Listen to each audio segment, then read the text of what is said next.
We're on the computer. All right. I got my guy, Aaron Williams. Today, I'm going to help him as part of one of our members of our community. Underwrite a deal today. Today, we got 137 11th Ave Southwest.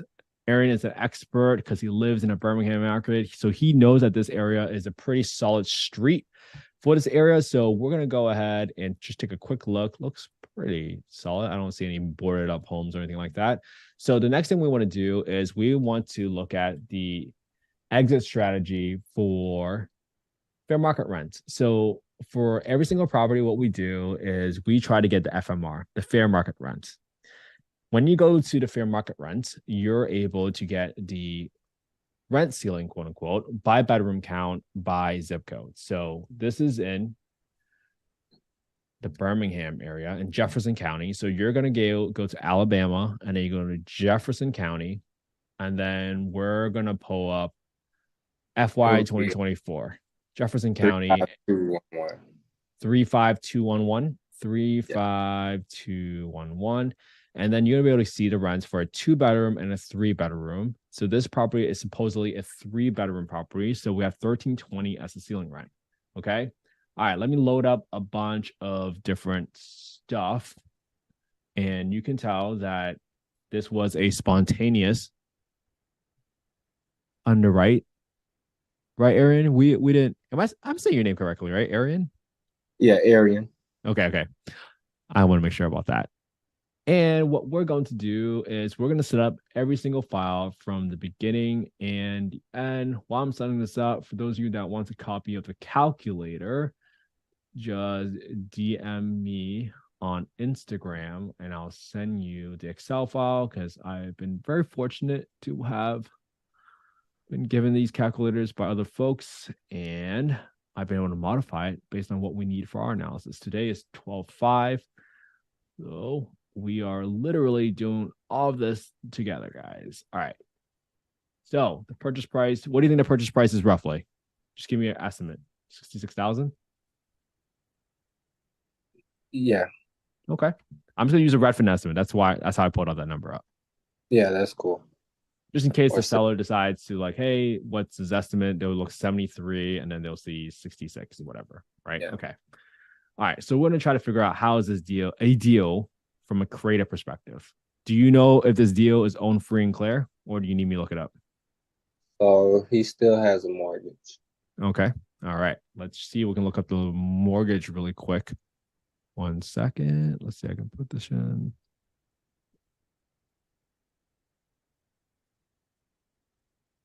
Okay. So we're going to go to prop stream. And in prop stream, we're going to be able to grab the property right here, go into the details.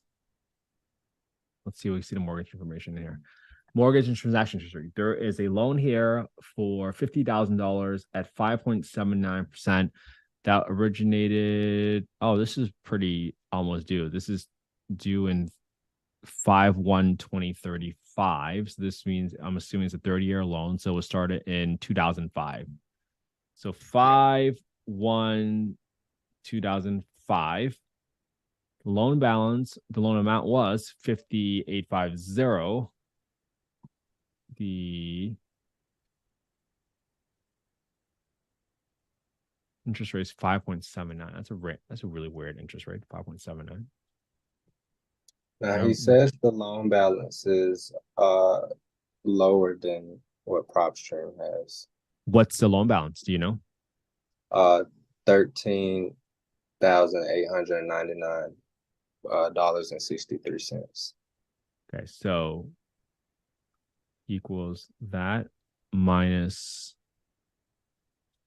hold on 1 second, equals that minus this minus 13,899, you said?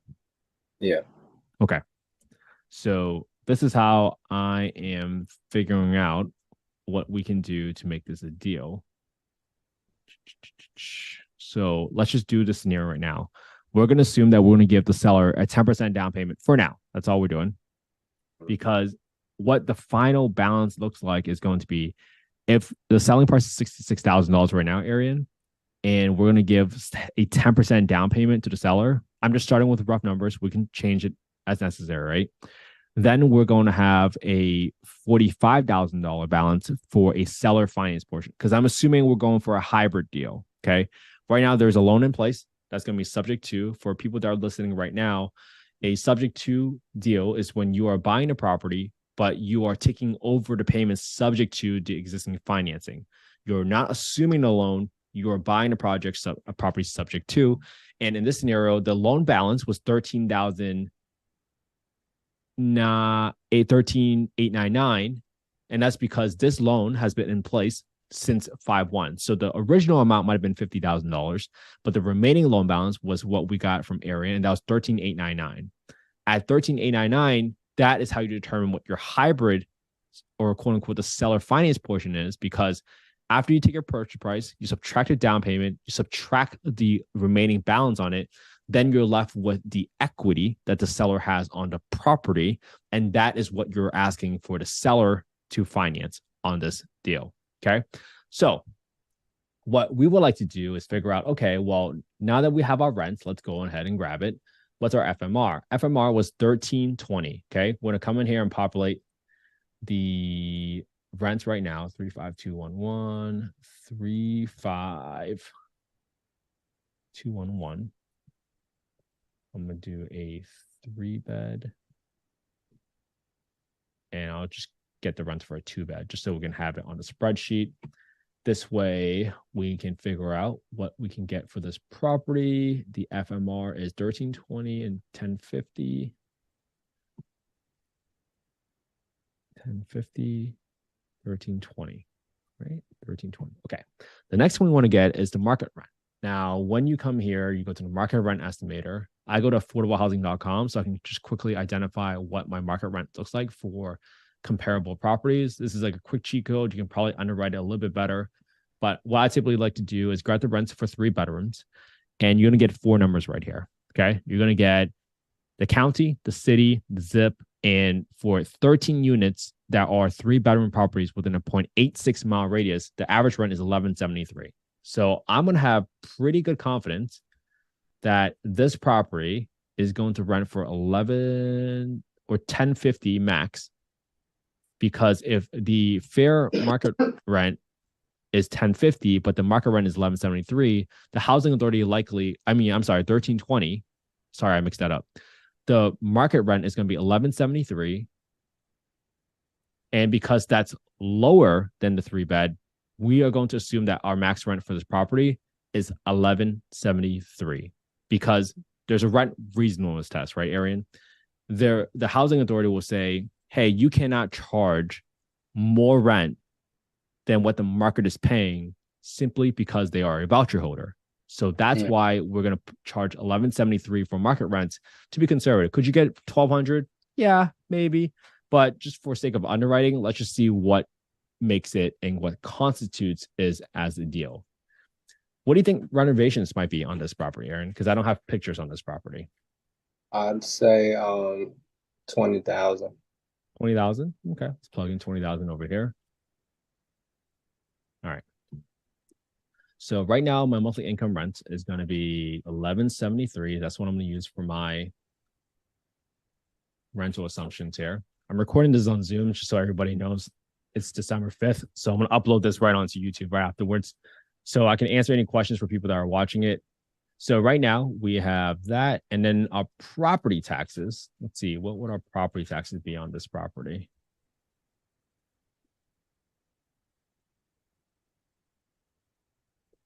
Property taxes is $947. So I'm going to get that from Zillow. So I'm going to equals 947 divided by 12 on the property taxes. Right now, I'm paying roughly, what's insurance going to cost here? Right now, I have a property in a similar area where I'm paying roughly around $1,000. So I'm just going to put in $1,000 just as an easy estimate for now, because I have a property in Fairfield. So that's how I'm using it, estimating. So right now, what do we have? We have a $66,000 asking price. We have a $20,000 renovation budget. We have $1,173 for rent. We have our existing subject to loan, which is $50,850, 5.79% interest rate, 30-year loan, 12-year term starting in May 1st, 2005. Right now, we have a 10% down payment on this property. We have a 5%. Now, we should bump that to 10% for maintenance. We do not have an HOA, so we can delete that. We have property management at 8%. We have vacancy at 3%. And right now, there is no assignment, assuming if you're a direct to seller, if you're going to buy this property yourself, Arian. We got a closing cost of 2.5%, renovation reserve of $20,000. So your total entry fee right now, assuming a 10% down, is a $28,000. And right now we have a seller finance loan for $45,501 at a 5% interest rate. Okay. Aaron, how much money do you want to make on your cash and cash deal? You mean like monthly? Yeah. How much was your cash and cash return criteria? What are you looking for? I really wanted at least 12%.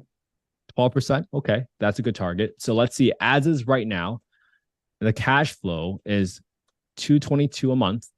And this is a 9.4% cash on cash return, assuming a $66,000 purchase price, a $20,000 rehab. The seller finance portion, the seller down payment is 10%, and the seller finance interest rate is 5%. Okay. That's what we have right now. Okay. Now, if you want to get to cash on cash for 12%, what's my best lever? We have multiple ways to adjust the lever, right, Aaron? So we can either adjust the purchase price, and another way we can do it is we can lower the down payment, or we can adjust the interest rate on a seller finance piece. So let's go through a few scenarios that gets you to what you're looking for. All right. So what if I lowered my down payment to 5%? And that only brings it to 9.8. What if I do zero down? That's only 10.35. So let's not mess with that. Okay. That's not going to work. Well, what if I lowered this interest rate to 2.5%? Whoa, there you go. 12%. So what's the scenario that you can propose to sell that meets your criteria? So if you assume that you can get $1,173 rent at $222 per month, now your cash on cash return is 12.2, technically 12.1%. Assuming your purchase price $66,000, your rehab is still $20,000. Your down payment is there, and then now your 2.5% seller finance interest rate is there. Cool. All right. Now let's mess around with it a little bit more. What if you went 5% on your interest rate, but now what can you offer the seller? Well, what if you had to do 40 grand, 50 grand, let's say 55 grand, 57,500. No, 57. 56. There you go. So now another option for you to consider, Aaron, is, well, I'm still 1173. My cash flow is now $270. But what I do differently, my cash on cash return is 12%. My purchase price is now $56,000. And now my rehab is still 20 grand. My seller finance down portion is still 10%. And I'm still able to pay this seller 5%. So here's your scenario right here. You can offer, assuming your rent is $1,173, which I think is a pretty good estimate. You can either offer $66,000 to the seller, assuming the rehab is $20,000, 10% down at 2.5% interest rate, or you can offer the seller, well, I can offer you $56,000, $20,000 in rehab, 10% down payment, and 5% interest rate. So you can give the seller the option on that. Well, what if you got a contractor in there and all of a sudden you find out that you overestimated a rehab, right? Let's say your rehab was only 15 grand. Okay. If your rehab was 15 grand, now all of a sudden you can still offer $66,000, but now you can offer a higher interest rate because now what's your scenario? 1173. Your cash flow is still 235. Your cash on cash return is 12.2. Your purchase price is still $66,000. Your rehab right now is 15 grand. Your seller down is still 10, but now you're able to offer 4.5%. See what that just did for you? If you overestimate your rehab, then you can give them up to 4.5% interest rate. And this is how you can present it to the seller, where you say, hey, what if I give you a 10-year balloon? Because how the amortization schedule usually works is the majority of your interest payments are front loaded, right? When it's front loaded, then you have an opportunity to make more money than just $66,000. You're really making $66,000 plus the interest that you accrue over the first 10 years. So let's just do that math really quick, right? Loan one. No, I want to get loan. Yeah, loan one. All right. Yeah. So for loan one, how much interest payments am I going to make? So I'm going to add up the first 120 payments of the interest only part. So in 10 years, if the balloon's 10 years, you will be paying the seller 18,606. Okay. 18,606. So that's how you should really present it to the seller. It's like total interest paid over first 10 years. Because the seller's really walking away from not just $66,000, they're walking away from $66,000 plus the 18,606. So they're actually getting more money than they would have gotten had they gone somewhere else because of how the amortization schedule actually worked. Make sense, Arian? Yeah. Was this helpful, man?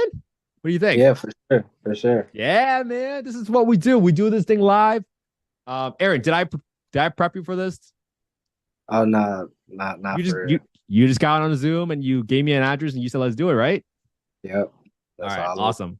Hey, I appreciate you giving me the testimony, man, because sometimes people think I prep everything. It's like, hey, Aaron got on a Zoom with me. He said he needed help underwriting, and I did it. Yep. First time meeting, first time on Zoom. Very so yeah. Hey, man, I hope that helps you. Let me know if you here, let me stop recording actually. Let me know you need help. For those of you that's just watching on YouTube, just DM me on Instagram. You guys want to copy the calculator. I'm here to help. Got nothing to sell you. I'm just